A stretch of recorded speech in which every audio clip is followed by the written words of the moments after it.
For a great cup of joe, there's one thing you should know. Your morning brew can also be playful. Buff Boy Brewing guys make the temperature rise, and you surely feel naughty when you swallow our coffee. If you want some real heat, give your mouth a fine treat. You will want some more, rest assured. Buff Boy Brewing, you can't get enough of. It's time for The Scribble, your weekly fix of celebrity chats, bizarre stories in the news, and basic random chatter with best-selling author and syndicated radio host Jeremy Bradley. Make sure your seat is in the upright and locked position and your barf bag is securely in place. Here's Jeremy Bradley. Thank you very much, Larson. Jeremy Bradley here. This is The Scribble. Thanks for tuning in today. You know, when a birthday approaches, or is here, it makes you think about your age, right? Perhaps it can make you think about what you've done in your life, what you've accomplished, you know, the highs, the lows. Does it ever make you, though, think about your childhood and the kind of kid you were that's then led you into what you've become today? Do you know what I'm saying? Like, do you look back and go, wow, at 5 years old, I was doing this, and that totally makes sense now that I'm in my 40s? Well, with my birthday here, I'm one of those people who I go and look back and say, yeah, this is how this started when I was doing this, and this is what, yeah, I can connect the dots and see how I've landed up where I am today. And I mean, it's a good story. It's not a woe is me and I'm getting so old, this is so depressing. I've got a great life. Yeah, I told you I'm turning 44. I mostly retired at the age of 39 after signing off from our syndicated radio show. We had 15 great years of that show, you know, covering red carpets and, you know, celebrity interviews and being paid to travel and, you know, do vacations and everything that you, the common listener, would have to pay for when you travel. We didn't have any of that. We got wined and dined. We got amazing hotel suites. You know, they put restaurants, the top restaurants we did. Yeah. So I look back and go, am I depressed at 44 about, you know, where my life has gone? Absolutely not at all. So it's not a woe is me. It's not a Debbie Downer. It's not a getting old sucks kind of a show. It's let's have a laugh at the things that we did or said or experienced when we were kids that have turned us into the adults that we are today. It's coming up on the Scribble right after this. Isn't it crazy that you wait for payday, but before you know it, you're strapped for cash again? It's time to stop blowing your money and become a smart spender with the book, The Official Guide to Being an American Cheapskate at cheapskatebook.com. Learn simple ways to cut costs at home every day and during special times of the year. Don't go broke at Christmas. Don't remortgage the house for a fancy vacation. The book is filled with tips to save you money throughout the year. Check out the best-selling book, The Official Guide to Being an American Cheapskate at cheapskatebook.com or on Amazon and iTunes. Ever had something to get off your chest but never had the balls to say it? That's a load of crap. Speak Free with JB.com is exactly what you've been waiting for. Your chance to tell it like it is and not care what anybody else thinks. Have your say on issues of the day. Join newspaper and radio columnist Jeremy Bradley as he tells it like it is. Hundreds of thousands of people have stopped by, including some well-known celebrities who have had a chat with JB and speak candidly about what's really going on in the world. You can join them too. Have a rant or a rave. Be brave and head on over to www.speakfreewithjb.com now. JB here on The Scribble. It's not uncommon for us to have some weird childhood beliefs when we're growing up, right? I mean, we sometimes think that if I do this, this will happen. And maybe that's even because we're told, right? That's a way to try to make us behave or do something, right? Now, if you do this, step on a crack, you break your mother's back. But what were some of the weird things that you kind of thought were legit or real? And so I'll give you some examples to kind of get the ball rolling here. First of all, I had crooked teeth when I was growing up. And that was, I believe, because when I was a kid, I was playing with Lego and I was chewing on it. And I was, you know, that's the age where your mouth, your teeth, everything are forming. So I believed that if I brushed my teeth hard enough, that I could straighten them. So, and this, I told this to my orthodontist, you know, I ended up having braces in my mid-30s-ish. Yeah, about mid-30s, late 30s. And that was one of the first things that I said to him was, you know, I became a very good brusher That's why I've never had a cavity. 44 years old, never had a cavity. And I said that's because I would stand, in the bathroom mirror, just, when you're brushing. And I would brush and brush and brush and brush and brush. And so he laughed and he's like, yeah, brushing isn't going to, you'd have to be, as a kid, you don't have that kind of strength to, sort of push teeth into position or move them around.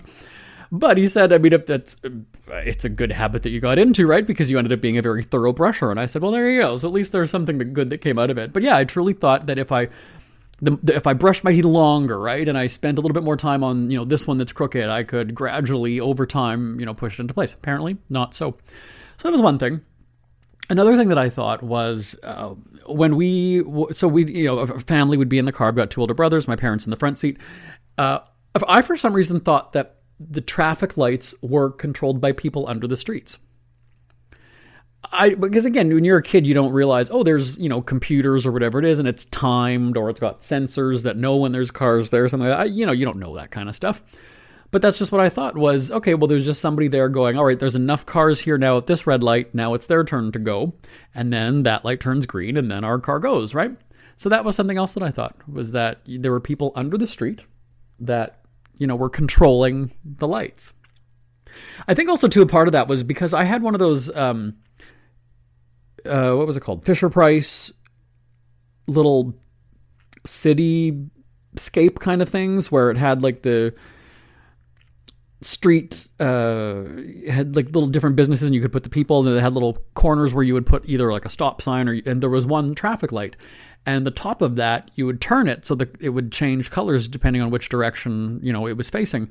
So perhaps that's why that too. So this is what I'm saying. Like I said at the top of the show, why did I think this, or why did I do those things? And then it makes sense, years later.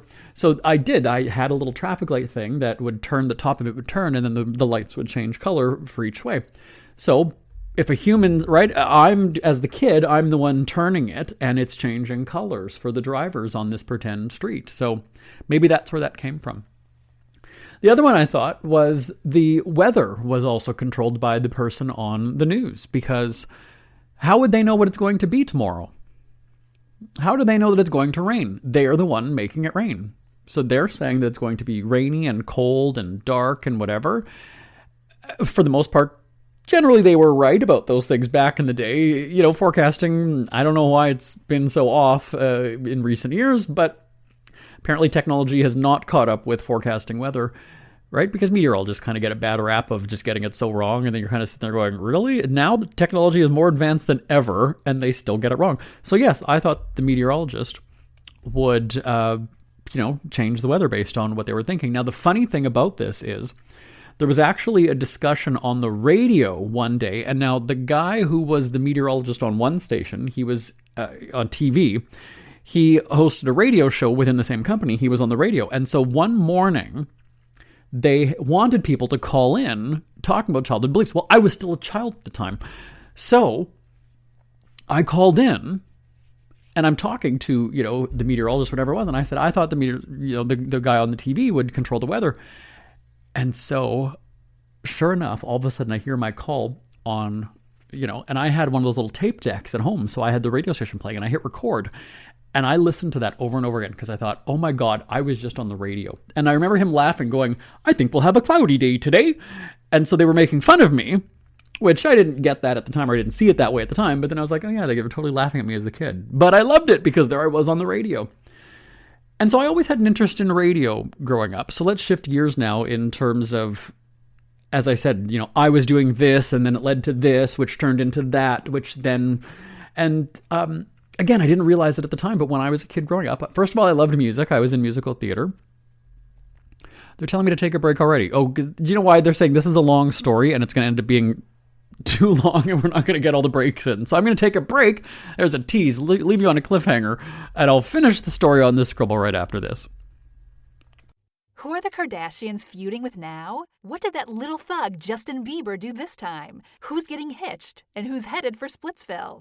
Hear the latest celebrity news and gossip every day on Entertainment Wrap-Up. The good, the bad, the ugly, but mostly the ridiculously hilarious. It's all recapped in this daily segment at entertainmentwrapup.com. Have a laugh at the expense of the rich and famous when they take themselves way too seriously. It's 3 minutes of time-wasting fun at entertainmentwrapup.com. Check out Entertainment Wrap Up at entertainmentwrapup.com. Brought to you by Speak Free Books. We hear you chirping. Get scribbling. Tweet up the Scribble at The Scribble Show. Join the discussion with Jeremy Bradley. It's all going down right now on Twitter at The Scribble Show and at thescribbleshow.com. All right, let me get back to this radio thing I started telling you about, JB, here on The Scribble. So I was one of those kids that had the tape deck, the double tape deck. So I had my Kylie Minogue, by the way, was my first tape because I love the song Locomotion. And then I had Starship, if you remember, We Built This City. But the double tape deck was cool, right? Because you could make your own little mixtapes. You could, if your boombox, Ghetto Blaster as we called it, had a microphone, either a microphone jack or just a microphone, in the speaker or whatever it was, you could essentially make your own mixtapes, right? Or you could just hit record, and it would record you. And so I would do that. What I would do was I would use the tapes that I had. You put the one on the one side, then the recording one was on the other. And I would start to just introduce songs. And there was a station in my hometown growing up, Mix 103.1. And what I did was I had recorded their jingles. They're also called, well, let me get into radio lingo. There's called a stinger or a sweeper. Now, I see a lot of people on YouTube and podcasts using the term bumper. A bumper is a television graphic, at the end of let's say American Idol, and then they show the logo flying around the screen. That's a bumper. People use that in audio as an audio term. It's not. It's a video term. It's not. A bumper is television or video. Stinger or sweeper is radio. And so it would Mix 103.1. I would record those. So then what I did was I would get my tapes, right? I would play Locomotion. I would play We Built This City. And then I would do the Mix 103.1, and then I would introduce the next song. And then I'd hit click, and then I'd go and put the next tape in. And my parents had a whole bunch of tapes from the oldies, the 50s and 60s and whatever. So I started to appreciate a bunch of those songs. So I would put them on, and I would basically host a radio show on this cassette tape. And then what I would do is I would listen to that. We have a place out at the lake, and so I would have my little cassette Walkman, right? You put the headphones on, and I would listen to that. So it was basically like I was listening to my own radio show going out to the lake every weekend. And then I would have a new one every week. So it was like I was doing a different show every week. And I was probably, I would say that I was less than 10 years old when I was doing that. But I mean, I had the tape deck from the time I was probably about 6-7 years old. So I was making my own little home radio shows. It's kind of weird, right? To think that all those years later, when I was in my mid-20s, all of a sudden I'm hosting this syndicated radio show out of my parents' basement, and then take it one step forward, and then I'm hosting it on, a network of stations, and then I'm covering red carpet events, and then I'm, doing all those things. But it's funny, right? Because when I started to either do interviews or just talk about radio with, people in the industry or whatever it was, I never made those connections that I was doing those things. Yes, I put on concerts. Again, I was in musical theater. I loved musicals. I would have, my bed was the stage, and then I had little cardboard sort of, set pieces that I would, go behind, or there would be a costume change, and I would do little, like a Christmas show, and I'd have my mom had a Boney M tape, and, I had a bunch of other Christmas music, and so I would put on shows. And I made it very sort of formal that I would have my, the Friday night show at 7:30, another one at 9:30. Oh, yes. And I would have signs like on my door as though it was a theater. I had my stuffed animals were the audience. I had lights. I had, flashlights. I had little cellophane, like blue cellophane that would change the color of the light. So I'd put that over the lights to change them. Oh, yes. I was very much, I was a total nerdy kid, but I was very creative, right? I wasn't out smashing windows and stealing cars and things like that. I was a loner. I was playing by myself. And so those were things that I would do creatively, performing arts-wise. singing and dancing, and I don't know how many times my brothers would have to, shout from the basement or bang on the wall to tell me to shut up because I was singing too loud, or they were in the living room across the house and they'd come in and, tell me to keep it down. For some reason, I thought my room was soundproof. I don't know why. Even though I could hear everybody else in the house when they would go by or what have you, I thought they couldn't hear me. Maybe I just didn't care and I wanted to be heard. I'm not sure. Don't know what it is. Maybe a little column A, little column B. But definitely, yes, to be making, my own little radio shows and then putting on visual, arts, performances in my room. I just thought this is totally foreshadowing because I did professional theater when I was, in my teens and late teens. And my goal, though, was always to be a newspaper reporter at the Winnipeg Free Press. And so it did sort of come full circle. I went to a high school, Sisler High School, that's right across, there's a big field across from the school to the newspaper. So when I would leave the high school every day, I would look and see the Free Press building, and I thought, I'm going to be a reporter there one day.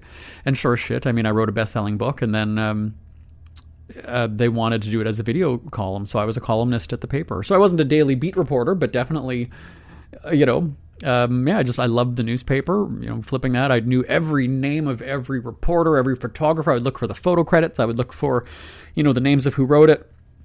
There was a full circle moment because one of the reporters that had been there for a very long time, I happened to be out walking my dogs one day. We're going back probably maybe 10 years or so. And he kind of stopped me and he said, are you Jeremy? And I said, yeah. He's like, in the Free Press? And I said, yes. He's like, oh, my name is such and such. I just retired from there, or I was there for some. I said, oh my God, yes, I totally know your name. And sure as shit, he lives a block and a half away from me.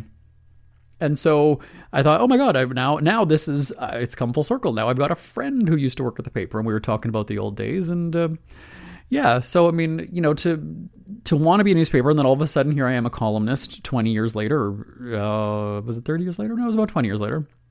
Less than that, actually. I would have probably been, mid to late 20s, early 30s, perhaps, doing my column there. So, so there's that. And then one of the other things that I did, I mentioned about how I would listen to my own radio show when I was going out to the lake. What I started to do when I was in my teens.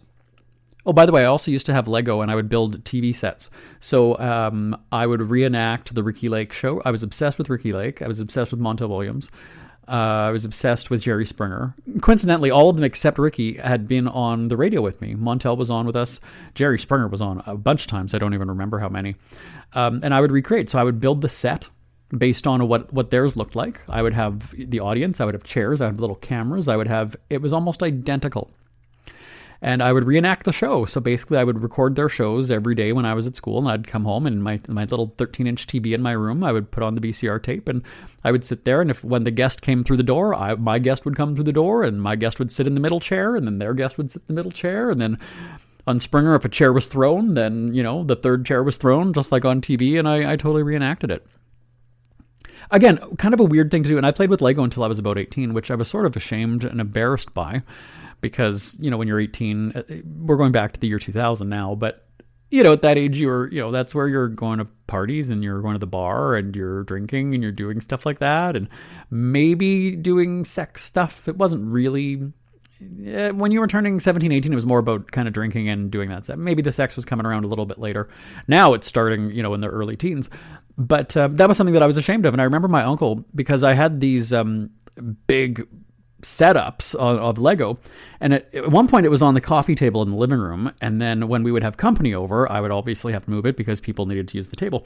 So eventually I ended up just moving it to my room when I got my own TV and things like that. And I remember my uncle one time, I don't think that we were expecting my aunt and uncle to come over, or we were, and I just didn't have to clear the table, but because it would then have to be moved hidden under my parents' bed. But I remember him saying, he was a teacher for many years, and I just remember him going and saying, like, that's really creative. You have, it's a little world there, and that's really, he was very encouraging. Whereas my family made fun of me. You've got this person who was just like, that's pretty cool that you made all these things, and it's, your little world, and it was. Once I had a TV in my room, I was just in my own little zone. So now let's go back to the lake then, where we were driving out. And so once I was a teenager and I got a micro cassette recorder. That was my big thing. and it had a headphone jack, but it did not have a microphone jack. But I thought, well, a jack is a jack. So what I did was I had headphones, like earbuds, and I cut off one of the sides. So like the left side, I'd cut off the left. So it was just thinking that it would be a clip-on microphone, right? Like it would be something. So I had a paper clip, and I had pinned this to my shirt. I had the cord, under my shirt, in my shirt, and I had the micro cassette recorder on the seat beside me, just as it would be as a guest on a talk show, right? And I would sit there, and I would do what was called the 1 minute plus quickie update. And I would do this every 5 minutes. So let's say we're driving out to the lake. It's 10 o'clock. Okay. So we start at 10 o'clock. My first one, I would have 3 different versions. So it was basically like a newscast every 5 minutes. And I talked about different things, but it was 1 minute. So, hey, it's, whatever, it's September 4th. It's 10 o'clock. The temperature outside is 16 degrees Celsius. And we are just at the perimeter leaving Winnipeg, and we are heading out to the cottage. And in the news this morning, and my name is Jeremy, and that is your 1 minute plus quickie update. And then at 10:05, 10:10, 10:15, 10:25, I would do this for about, I think it was about an hour to get out there. So I would just rotate through the shows. I'd have the second edition, the second version of the show, which would have different stories, and I would mention different things. But it was all just 1 minute. So again, I'm thinking that this thing is recording me talking into a microphone, which it's a headphone jack, and I'm speaking into headphones, which don't record your audio, right? Again, remember, we're going back 25 years, 30 years. Well, no more, but 35 years, I guess, almost. And so I would record these 1 minute plus quickie updates on my little micro cassette recorder. And I'd sit in the very back seat of our minivan, and I would be hosting my own little audio program. My brothers are in the middle seat, do whatever. And I would be demanding silence, that there's no music, nothing in the back, because I needed to do my 1 minute plus quickie updates.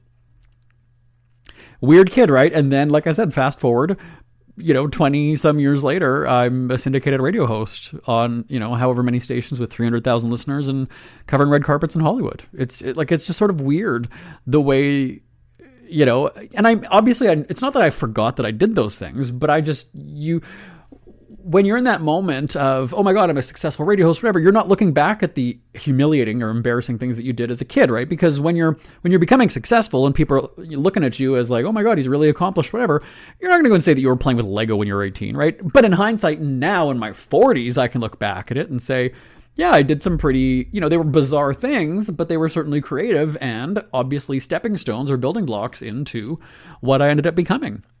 So we would go when we had family get-togethers. One of my aunts and uncles had a computer. This was before everybody had a computer, but two sets of my aunts and uncles on my mom's side of the family each had computers. That one that encouraged me to keep playing with Lego and be creative, he was a teacher, so he had a computer at home. And then my other aunt and uncle, my aunt is a university professor, so they had a computer. And again, it was one of those like old, the monitor was like black and yellow or black and green. And then eventually they got the color monitor where, oh my God, if you could play Solitaire or Minesweeper, do you remember that? I'm talking to people, in their 40s and 50s now. But what I would do was when I got a little bit older and I didn't have an interest in going out and playing street hockey with the other cousins or what have you, so they would all be going and doing their thing, and I was the youngest. So I would go into the computer room, and I would just start to type stories. And I remember the first one that I had written on my uncle's computer was about a roller coaster. I basically just described a roller coaster going up and up and up and up and up, and then it turned right, and then it went up and down, and then it's side to side, and it zigzagged, and you went back and forth. And I just described being on a roller coaster. Meanwhile, I'd never been on a roller coaster before, so it was my imagination, right? And I would go, and it was really, it wasn't done in paragraphs because, again, I just wasn't old enough to even know how to, structure. There was probably typos and what have you, but it was just kind of a long, very, very long paragraph, basically. So I would type that, and eventually I would go and I'd ask my uncle if I can print this or save this on one of those massive floppy disks. You remember those? And so I would print it out, and I had my stories. And then when I got into elementary school, we were in so Canadians say grade 6, Americans say 6th grade. So I was in grade 6. We got a computer lab in the school, and it had a program called Touch Typing for Beginners, and it basically kind of walked you through how to type on a keyboard. And then we had a creative, can't remember the name, but it was a creative writing program. So we had 2 programs on the computers at school. Touch Typing for Beginners, and then whatever word processing kind of a thing they had. And this was before the days of Microsoft Word and Microsoft Publisher and those kinds of things. This was basically just kind of like a word processing thing. Now, eventually you could add in a clip art or, you know, some kind of an image, or you could do those fancy sort of weird titles with the, you know, stretched font or whatever it was. But that's what I would do in grade 6. And then mostly in grade 7, 8, I was handwriting short stories. And then when we did have computer lab, I would try to, you know, write stories as much as I could. And so I would write. And then that was when I wanted to become a newspaper reporter. I never thought about being an author and writing books. For some reason, I always just wanted to write news. And then, because I had been writing for so long, I then got a job as a managing editor at a publishing company where we did trade magazines. And people for years were telling me to write a book. I've got so many stories to tell. I've got, you know, all these just different things that have happened. And I didn't. And then eventually there was one really, really cold weekend in the winter in Canada. And I was home. I was in my own house. I wasn't married yet at the time. And I just remember thinking, I'm going to write a book this weekend. Not I'm going to start a book this weekend. I'm going to write the book this weekend. Do you hear what I'm saying? Start and finish the book this weekend. I don't know that I did it exactly, but I mean, I did, because again, I had nothing to do. I'm, you know, locked inside because it's freezing out. And so I, you know, you can really type a lot once you kind of get going. And so I did. I wrote a book really without it saying anything to anybody. And then eventually, it was the first book that I put out. But, you know, again, did I think that writing, you know, those short stories and things like that would lead to me being a best-selling author? No. But again, it's just kind of weird, right? These things that kind of just lead us to what we've become. At least it did in my life. I don't know, maybe, you know, I look back at, you know, things that my brothers did. One of my brothers had a real interest in, well, first of all, they were both very, very interested in sports. And like a lot of Canadian kids, mostly boys, but a lot of Canadian kids are going to be a hockey player, right? I'm going to be a hockey player, a big famous hockey player. They both played baseball. They both played soccer. So as the little brother, I mean, I don't know if they're good at sports, right? I don't know what's good or bad. You know, they were goalies as well, so it's not like they were scoring all the time. So I just remember thinking that, oh, I hear my brothers talking about wanting to be hockey players, and they have the hopes of it, right? But I don't know that my parents were encouraging of that or even thought it was possible. I don't know. Again, I was too young to, you know, be around for that. I didn't really care. And then, so my one brother really got into woodworking. So when he was I think he was in high school already at the time, he made an end table that's in my parents' house, and he made a coffee table. And then he made an entertainment unit, which was a couple of the drawers didn't really, you know, they stuck a little bit. But for a teenager, everybody was impressed. I don't know anybody who came by the house and couldn't believe that a teenager made them. So he was very, very good. And so everybody just thinks, okay, he's going to be this woodworker. He's going to build furniture. He's going to do all these things. And then all of a sudden, he's not doing it anymore. And so I was surprised by that because, you know, he kind of did like an apprenticeship for college and then just didn't finish college and what have you. Now, I didn't know anything about this at the time. Fast forward to when we were both adults and we were out for lunch or something together one time. And I was talking about, you know, the radio thing and whatever. And I said, like, what about you though? I thought you built all that furniture and stuff, you know, for the parents' house. Like and he said, do you know how shitty that stuff is? I said, what are you talking about? He's like, do you know, every time that I look and I see that there's, you know, this wrong with this, or there's this, I can't even look at the furniture. And I thought, wow, you're really hard on yourself, because I know that the drawers do stick on the entertainment unit. There's 4 drawers on it that hold your VHS tapes back in the day. And I guess I don't know if my parents still have those. I'd have to go look. But that was when he was he came to some realization that he's just not cut out for it. He's just not, I'm not going to be a woodworker. And I thought, wow, that is crazy. And that would be really strange for me. I couldn't imagine doing, if I wasn't writing or if I wasn't doing radio stuff, like I had no other interests in my, I mean, I guess maybe musical theater. So I could have, you know, gone into show business in that regard. Writer, like I said, I did the free press thing. I did books. I, you know, was a newspaper columnist for 20 years. Broadcasting. Yeah, I hosted radio shows. Look at hell, I'm still hosting a podcast after 600 and some episodes. So, you know, I don't know what I couldn't see myself in another capacity, you know, in another type of an office. If I'm in an office job, it's going to be something writing. It's going to be something broadcasting. I couldn't.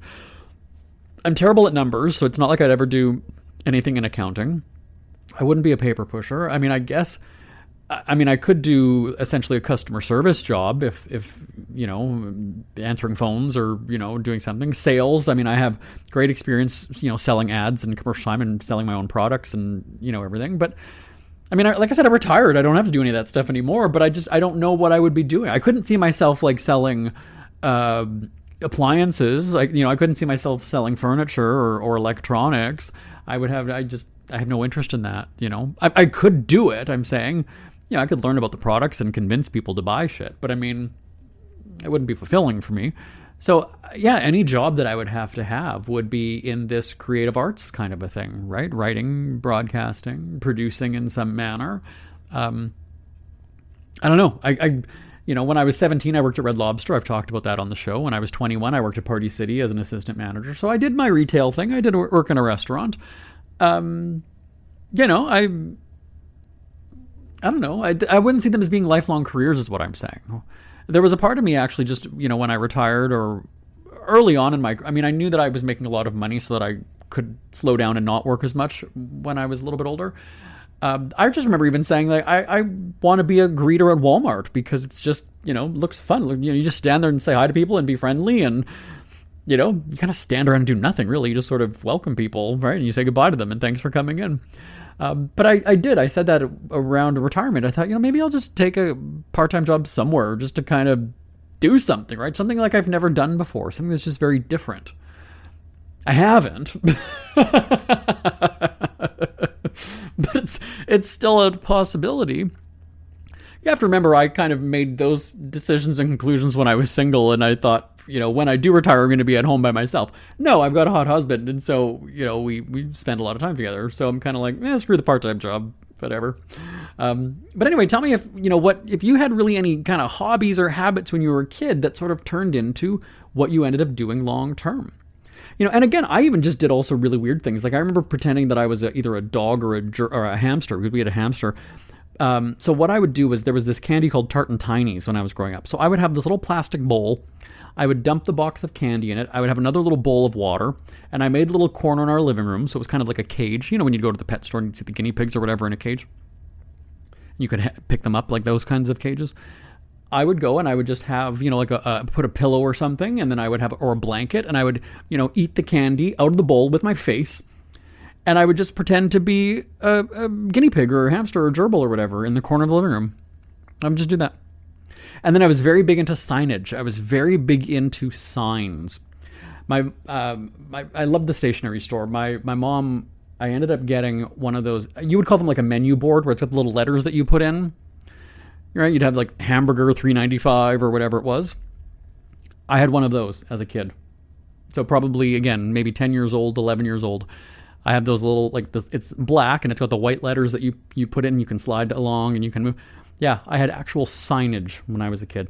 I would make signs like crazy. I had a light bright that I loved billboards. That was my big thing. So I had a light bright and then a giant bulletin board, and I would have the light go on. I had it on a timer. I had my own timer, and I would make like a little billboard that had an advertisement or would have a message or something on it. It would have maybe the gas price or have the lotto jackpot number amount. And I would make a billboard just outside my room and have a little light bright shining on it.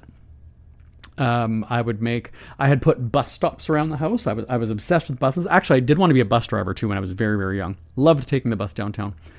But I made a bunch of different bus routes, and I would go, I had a little cardboard kind of a bus thing that I'd have like straps or whatever on my shoulder, where I would just kind of hold the cardboard box around my waist. Had little wheels or whatever, and I would just go around the living room. I would stop at, a doorway or whatever it was. I would put little bus stop signs out. I had a schedule, believe it or not, I had a schedule. So at 7:42, I've got to be at mom and dad's doorway. And then I'd go through the living room at 7:44, I'd make it to the stop, and then I'd just kind of stand there, just like, the bus is going to wait to catch up on time or whatever it was. And I would go around the house doing that.